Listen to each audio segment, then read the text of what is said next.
बिस्मिल्लाहिर्रहमानिर्रहीम। अस्सलाम वालेकुम।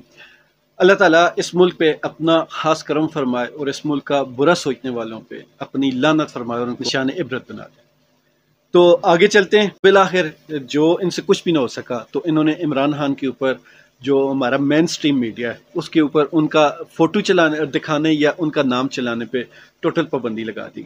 ये पाबंदी ऑफिशियल नहीं है, मतलब इसका कोई पेपर वर्क नहीं है, और ये ज़बानी कलामी की पाबंदी है। मैं ये सोच रहा था कि इमरान खान साहब के बारे में तो ये मशहूर है कि इमरान खान साहब के जितनी भी फ़ैन फॉलोइंग है वो ज़्यादातर सोशल मीडिया है, और सोशल मीडिया पे जिस बंदे की फ़ैन फॉलोइंग हो उसको आप मेन स्ट्रीम मीडिया पे न दिखाने से मतलब कि क्या हासिल कर लेंगे।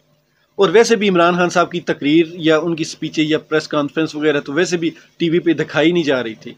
अगर उनकी प्रेस कॉन्फ्रेंसेस या जलसे वगैरह टीवी पे नहीं दिखाए जा रहे थे, काफ़ी अरसे से नहीं दिखाए जा रहे थे, तो अब उनकी जो नाम लेना या उनके बारे में डिस्कस करना या कोई भी मतलब कि उनका नाम लेके कोई बात करना, तो इस पे भी अगर आपने पाबंदी लगा दी तो इसका नुकसान किसको होगा? सबसे पहले तो आपके मेन स्ट्रीम जो चैनल्स हैं उनको होगा। दूसरे नंबर पर जो आपके इत्तेहादी जो पीडीएम की जितनी भी इत्तेहादी जमातें हैं उन सबको होगा, क्योंकि उन सब की जो तकरीर का मेन पॉइंट होता है, जो मेन बेस्ट लाइन होती है, वो इमरान खान का नाम होता है। उनकी अगर तकरीर से आप बेस्ट लाइन मेन पॉइंट निकाल देंगे तो फिर वो तकरीर किस पे करेंगे? तो यकीन माने इमरान खान को इससे नुकसान नहीं हुआ, उल्टा फ़ायदा हुआ कि लोगों को भी ये पता लगना शुरू हो गया कि इमरान खान साहब के साथ जानबूझकर ज़्यादती की जा रही है।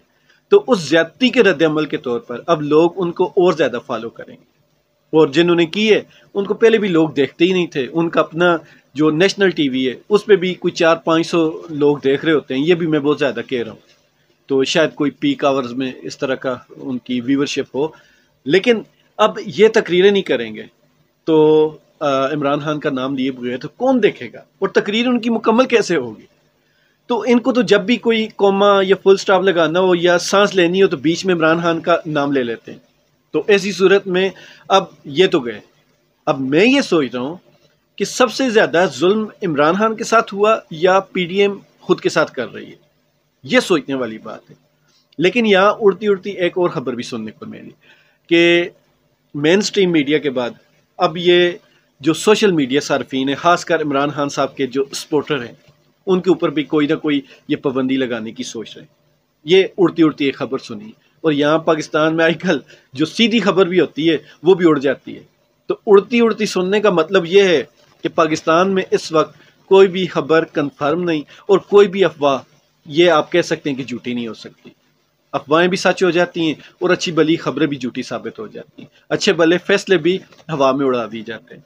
तो इस चीज़ को देखा जाए तो सोशल मीडिया पे पाबंदी लगाने का भी जो सोचा जा रहा है, और इसकी इब्तिदा जो की जाएगी, ये जो भी इमरान खान साहब की हमायत में बोलने वाले लोग हैं उनको हरासा किया जाएगा, उनको उठाया जाएगा, या कुछ भी तरीक़ाकार हो सकता है। लेकिन कुछ ना कुछ सोशल मीडिया के बारे में सोचा जा रहा है, क्योंकि अगर मेन स्ट्रीम मीडिया पे पाबंदी लगी है तो उसका फ़ायदा नहीं है, तो फ़ायदा उसका तब होगा जब सोशल मीडिया होगा। बहरहाल इमरान खान साहब का नाम तो अब जितनी मीम्स बन गए हैं कि सलमान के अब्बू, और एक बंदे ने ये कहा कि एतजाज़ हसन के जो पड़ोसी हैं वो, और जमाइमा के साबका शोहर, और बुशरा बीबी के मौजूदा शोहर, इस तरह की बहुत सारी मीम्स बन रही हैं। तो अब देखें आगे आगे कौन सी मीम्स निकलती हैं, और ये काफ़ी मतलब कि मज़ा ख़ेज़ किस्म की बेस बनती जा रही है। खुश रहें, ईमान वाली ज़िंदगी पाएँ। अल्लाह ताला हम सब का हामी और नासिर हो।